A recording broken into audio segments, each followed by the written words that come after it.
Hi friends, ఈరోజు మా వాళ్ళు వద్దనే ఒక చోటు తోలుకపోయారు అన్నమాట. ఎక్కడ తోలుకపోయారో చూపిస్తా చూసేయండి మీకు కూడా. మా వాడు మాత్రం డ్యూటీ అయిపోవడం నేరుగా అక్కడికి వచ్చేసినాడు అనమాట. డ్రెస్తో చేంజ్ చేసుకోలేదు. కోవిట్లో స్విమ్మింగ్ పూల్స్ అన్నమాట ఇలా ఉంటాయి అన్నమాట. పెద్ద 2 3 ఉంటాయి, ఒకటి ఉంటాయి ఇక్కడ.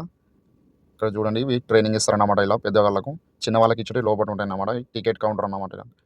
ఇక్కడ టికెట్లు తీసుకోవాలి. స్విమ్మింగ్ చేయక 2 years అవుతుంది. ఇక్కడికి వచ్చి 2 hours అవుతుంది అనమాట. ఇక్కడ టైమింగ్స్ ఎలా ఉంటాయో చూపిస్తుంది. టైమింగ్స్ ఉంటాయి అన్నమాట. ఇక్కడ ఇవి అన్నమాట టైమింగ్స్.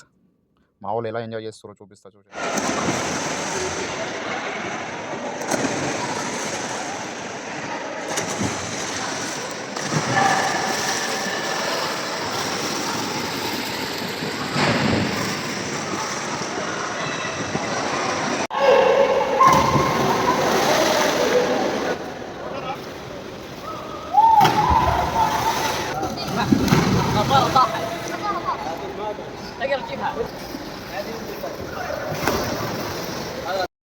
మీ డబ్బు కోసం వేయరా, ఎంజాయ్ కోసం వేయరా అనుకున్నారు. మేము ఆల్రెడీ డ్యూటీ కంప్లీట్ చేసుకొని ఇట్లా వచ్చేసినాం అనమాట. ఈవినింగ్ మార్నింగ్ డ్యూటీకి ఈవినింగ్ వచ్చేసినాం.